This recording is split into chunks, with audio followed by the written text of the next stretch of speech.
Mustahin natin ng nagpapatuloy na early voting para sa senior citizens, mga PWD at mga nagdadalang tao dyan po sa Cavite. Makibalita tayo live kay John Consulta. John? Yes, Igan, nagkaroon ng konting aberya dito sa Santa Cruz Elementary School dito sa Dasmariñas, Cavite. Dahil bagamat kaninang alas 5 pa nagsimula, Igan, itong early voting para sa ating mga senior citizens, PWDs, nagkaroon nga ng problema dito sa isang presinto dahil nakalak, Igan, yung pintuan. Kaya mano-mano, nakikita niyo sa video ngayon, Igan, naputol na yung hammer na ginagamit, no, itong martilyo. At after nga ng ilang halos isang oras na pagsisikap na mabuksan, ito, doon nagsigawan, nagpalakpakan yung mga kababayan natin. Pero nakita natin yung ating mga senior citizen, Igan, ako, siksikan, nag-antay sa pila, ayaw nilang umalis dahil gusto rin nilang makaboto. Igan, ang pinaka-ugat daw ng naging problema, yung election officer na may hawak ng susi nitong pintuan na to ay biglang nagkaroon ng medical emergency.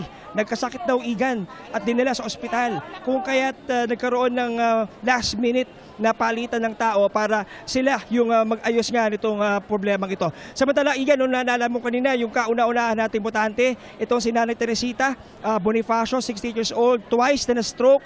Inabot, Igan, no, sa ating pagtaya, no, time in motion natin, 1.5 hours ang inabot, Igan, ng kanyang pagboto bago siya natapos sa kanyang sa buong proseso.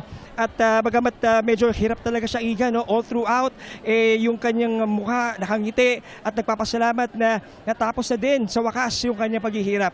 Pero eto ngayon, Igan, no, kung makikita natin, tuloy-tuloy ang pagpasok ng mga tao dito sa Santa Cruz Elementary School. At dito sa akin likuran, makikita natin, Igan, na triple na yung dami ng mga tao na mga PWDs, senior citizen at itong mga taong mayroong special needs.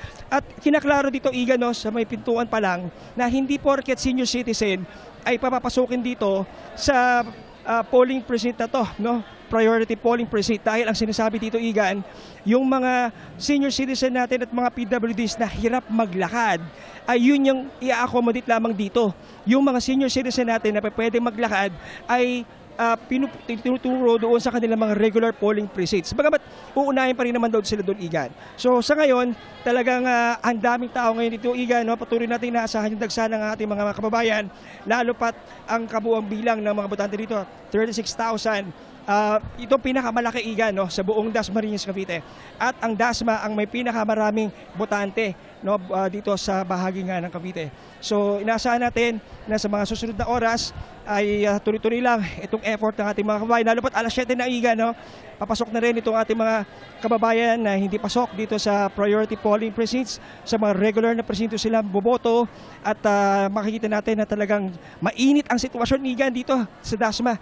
Talagang pahirapan yung eksena, naghahanap ng mga pangalan, pero matyagang pumipiling ating mga kababayan para bumoto ngayong araw na ito. So mula rito sa Cavite, the Dasmariñas, Cavite, ako si John Consulta ng GMA Integrated News. Dapat totoo sa eleksyon 2025. Maraming salamat, John Consulta.